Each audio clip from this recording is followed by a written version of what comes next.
सा गरजे हम, सावन सा बरसे हम, सूरज सा चमके हम, स्कूल चले हम, स्कूल चले हम।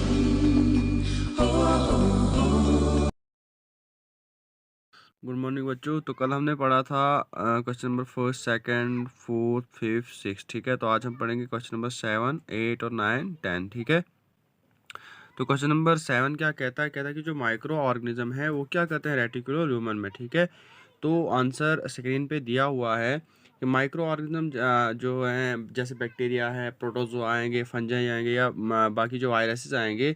तो कहता है despite their low numbers of fungi still occupy an important niche in the human. कहता है इनके अलावा जो है अगर फंजाई की बात की जाए तो निक क्या होता है, जैसे जो फंजाई है वहाँ पे कोई जगह जो है घेर लेता है। ठीक है, उसके बाद बिकॉज दे हाइड्रोलिसिस, फंजाई जो है वहाँ पे जो वहाँ पे हाइड्रोलिसिस करता है। उसके बाद किनको कुछ एस्टर्स वहाँ पे होते हैं जिनकी वो हाइड्रोलिसिस करता है लिग्निन और हेमिसेलुलोज या सेलुलोज के बीच में। ठीक है, और वो क्या हेल्प करते हैं, बाद में हेल्प करते हैं किसको, ब्रेक डाउन, जो पार्टिकल्स वहाँ पे होते हैं उनको डाइजेस्ट करने में या ब्रेक डाउन करने में वो क्या करते हैं, हेल्प करते हैं। ठीक है, तो ये था आपका क्वेश्चन नंबर 7।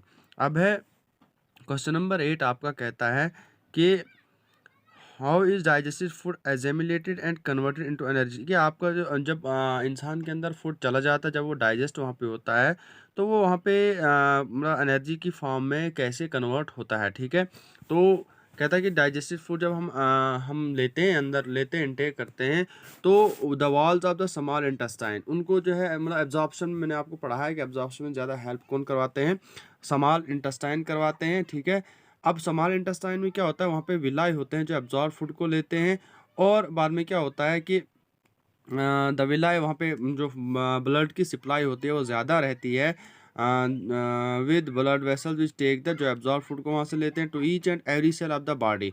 विलाई का काम क्या है कि वो एब्जॉर्ब फूड को वहाँ से लेते हैं, और ब्लड का काम क्या है, सप्लाई करना पूरे सेल्स तक उस डाइजेस्टेड फूड को, एब्जॉर्ब फूड को। Where it is utilise for obtaining, जब वो सेल्स तक पहुँचते हैं तो वहाँ पे उसको एज एनर्जी उसको इस्तेमाल किया जाता है, उस डाइजेस्टेड फूड को या एब्जॉर्ब फूड को वहाँ पे एनर्जी मतलब एज एनर्जी इस्तेमाल किया जाता है। और जो टिश्यूज़ जो हैं मतलब डैमेज हुए होते हैं या जिनकी डेथ हुई होती है उनको फिर से रिपेयर करते हैं वहाँ पे, और नए टिश्यूज़ को बनाते हैं। ठीक है, तो ये था क्वेश्चन नंबर 7 और 8। आई होप कि आपको अच्छे से समझ आ चुकी है क्वेश्चन नंबर 7 और क्वेश्चन नंबर 8 की। तो अब है आपका question number 9। Right A short note on the structure and function of the 4 teeth types of sorry 4 different types of teeth. देखो मैंने आपको पढ़ाया था डिफरेंट टाइप्स ऑफ टीथ, आपने उन पर जो है शॉर्ट नोट लिखना है। तो मैं आपको पहले बताता चलूँ कि वो 4 डिफरेंट टाइप्स ऑफ टीथ कौन कौन से। पहला है इंसीजर्स, उसके बाद है कैनाइन्स, प्रेमोलस और मोलस। आप अपनी साइंस का पेज नंबर 20 खोलोगे, वहाँ पर आपको मिलेगा टाइप्स ऑफ टीथ के बारे में, जहाँ लिखा होगा there are 4 different types of teeth differing also in number. ठीक है, वहाँ से आपने स्टार्ट करना है और इंसिजर्स, कैनाइन्स, प्रीमोलर्स और मोलर्स के बारे में लिखना है। ठीक है, तो ये था आपका क्वेश्चन नंबर 9। ठीक है, तो अब है क्वेश्चन नंबर 10। क्या कहता है कि आपने क्या करना है, लिवर के बारे में एक फंक्शन लिखना है कि इंसान की बॉडी के अंदर अगर लिवर है तो उसका फंक्शन क्या है। उसके बाद इंसान में जो है सलाइवा है उसका फंक्शन क्या है, और पेनक्रियास का फंक्शन क्या है। ठीक है, तो चलिए इसके बारे में भी आपको बताता चलूँ। देखो आप खोलो अपनी साइंस का पेज नंबर 18 खोलो, और वहाँ पे देखो सबसे टॉप पे होगा मौथ। ठीक है, तो मौथ में जो होता है सलेवरी ग्लैंड्स होते हैं। सलेवरी ग्लैंड जो है सलाइवा को सेक्रेट करते हैं, तो जब हम फूड लेते हैं तो फूड के साथ मिक्स होता है, उसके बाद फूड को क्या बनाता है, लुब्रिकेंट बनाता है, मीन्स स्वेलो होने में हमें कोई दिक्कत नहीं आती है। तो ये किसका फंक्शन है, ये है सलाइवा का फंक्शन। ठीक है, या आप लिख सकते हो कि सलाइवा जो है एक्ट किस पे करता है, कार्बोहाइड्रेट्स पे एक्ट करता है। तो ये था पहला। तो दूसरा, तो पहला कौन सा है, पहला है आपके पास लिवर के बारे में। तो पेज नंबर 18 पे ही देखो, इसी बॉक्स में देखो लिवर मिलेगा आपको।